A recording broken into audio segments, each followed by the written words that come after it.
안녕하십니까. JTBC 8시 뉴스입니다. 오늘 전주의 낮 기온이 올 들어 가장 높은 25.5도까지 올랐습니다. 산과 들에는 봄꽃이 흩날리면서 봄 기운이 가득한 하루였습니다. 휴일 표정 권대성 기자가 전해드립니다. 봄꽃이 활짝 핀 등산로에 등산객들의 발길이 끊임없이 이어집니다. 이마에 땀이 맺히고 숨은 차오르지만 얼굴에는 웃음꽃이 피어납니다. 산 중턱에 자리한 절에도 봄 내음이 가득합니다. 봄바람에 꽃이 눈처럼 흩날리고 산사의 문도 오늘은 속세의 대중들에게 활짝 열렸습니다. 봄의 전령인 진달래꽃을 얹어 만드는 화전. 지글거리는 소리와 더불어 등산객들의 눈과 귀를 사로잡습니다. 봄꽃을 먹으니까 봄 기운이 느껴지고요. 그 맛도 좋고 이렇게 또 봄꽃까지 날려주니까 운치도 더 좋고 힐링이 되는 것 같네요. 산사의 봄 정치에 푹 빠진 가족들은 돗자리를 깔고 앉았습니다. 아이들은 물감을 꺼내 자연이 선사하는 아름다움을 화풍에 옮겨 담습니다.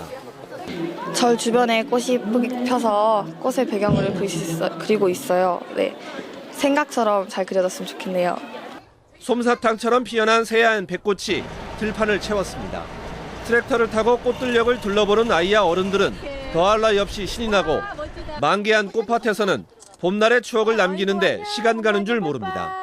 아니 너무 좋고요. 저 백꽃 처음 보거든요. 처음 보는데 이렇게까지 필 줄은 몰랐고 행복한데요.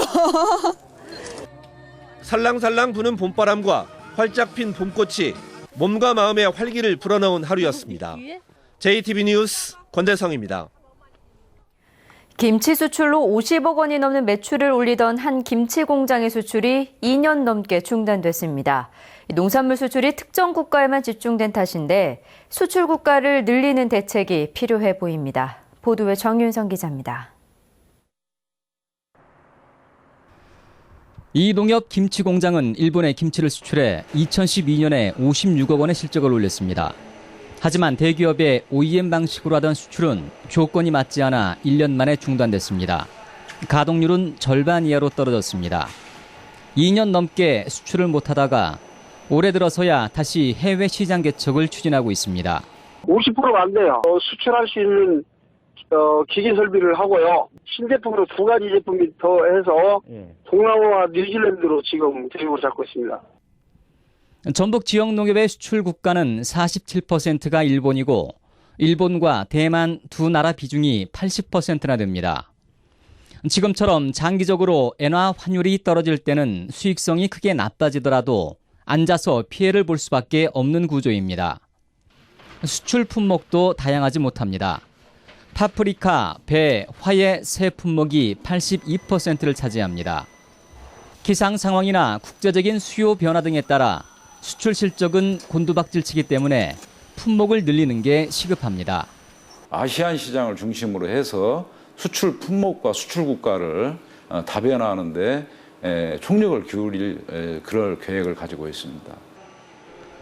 품목별로 수출 창구를 단일화해서 규모와 전문성을 키우고 수출 전업농을 육성하는 것이 과제로 지적되고 있습니다.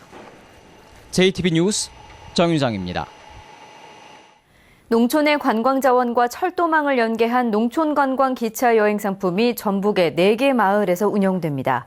농림부는 기차를 타고 우수 농촌체험마을을 방문해 농촌 관광을 하는 기차 여행 상품을 개발해서 오는 11월까지 운영한다고 밝혔습니다.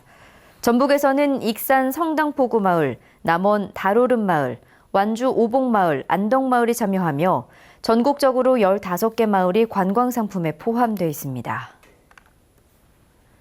김제시 용지면의 AI 발생 농가 500m 내에서 예방적 살처분이 모두 끝나자 3km 내 농장의 집중 소독이 시작됐습니다.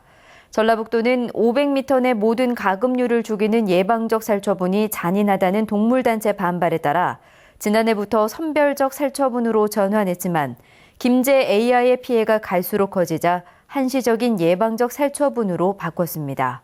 전라북도는 500m 내 예방적 살처분에도 피해가 확산될 우려가 있다며 발생 농가 3km 내 농장에서 매일 5차례씩 집중 소독에 들어갔습니다. 지역 대학들의 도서관 사정이 매우 어렵습니다. 학생 1인당 도서수와 자료 구입비 등 가장 기본적인 지원 예산이 전국 최하위권을 맴돌고 있습니다. 조창현 기자입니다. 지난해 문을 연 전북대 중앙도서관입니다. 340억 원을 들여 지은 도서관으로 전국 최대 규모를 자랑합니다. 도서관에는 멀티미디어 시설과 열람실, 스터디룸 등 최첨단 시설을 갖췄습니다. 멋스럽게 지어진 도서관 외형과는 달리 내부 소프트웨어를 살펴보면 초라하기 그지없습니다. 전북대 도서관이 보유한 도서수나 학생 1인당 자료 구입비는 전국 국공립대 가운데 꼴찌 수준입니다. 지난해 전북대 도서관의 학생 1인당 자료 구입비는 15,000원입니다. 국공립대 평균의 10분의 1 수준입니다. 자료 구입비는 전체 예산의 0.1%에 그쳤고 학생 1인당 도서수도 국공립대 평균을 크게 밑돌았습니다. 도서관 투자비가 지역 거점 대학으로는 형편없이 적습니다. 새롭게 개관되는 그런 부분이 있다 보니까 이제 예산의 우선순위가 우선 그 시설 투자에 대해서 빨리 좀 개관을 해서 학생들이 진학기를 맞은 새롭게 좀 이용을 좀 시키자라고 하는 부분이 좀 더 우선순위가 좀 있었고요. 사립대학들의 학생 1인당 도서수와 자료 구입비도 전국 사립대 평균에 못 미칩니다. 또 종합대학 대부분이 열람실, 좌석당 학생 5명 이하의 대학 설립 운영 규정을 지키지 않고 있습니다. 대학 도서관은 대학 연구 기능의 중심이며 심장 역할을 하는 곳입니다. 대학 스스로 도서관 여건을 개선하는 노력을 하지 않으면 명문 대학으로의 도약은 아득히 멀 수밖에 없습니다.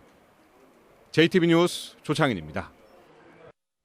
전주시가 올해 2개 학교에 명상숲을 조성합니다.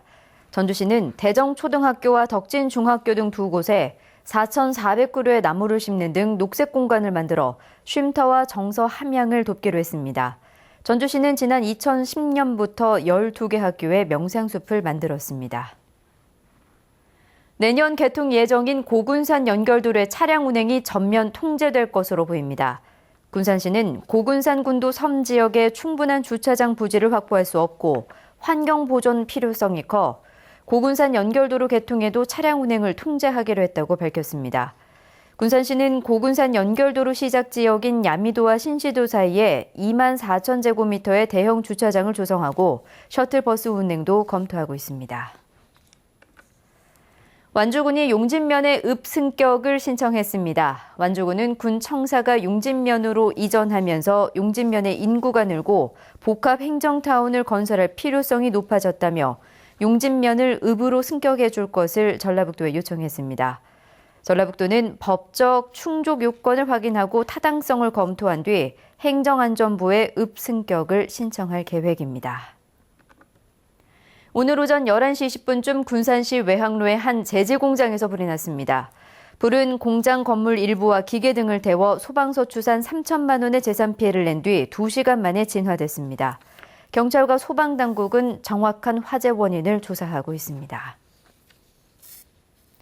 날씨입니다. 날이 어두워지면서 곳곳에서 빗방울이 떨어지고 있습니다. 비는 내일 낮 한때 소강 상태를 보이는 곳이 있겠지만 모레 오전까지 이어지겠습니다.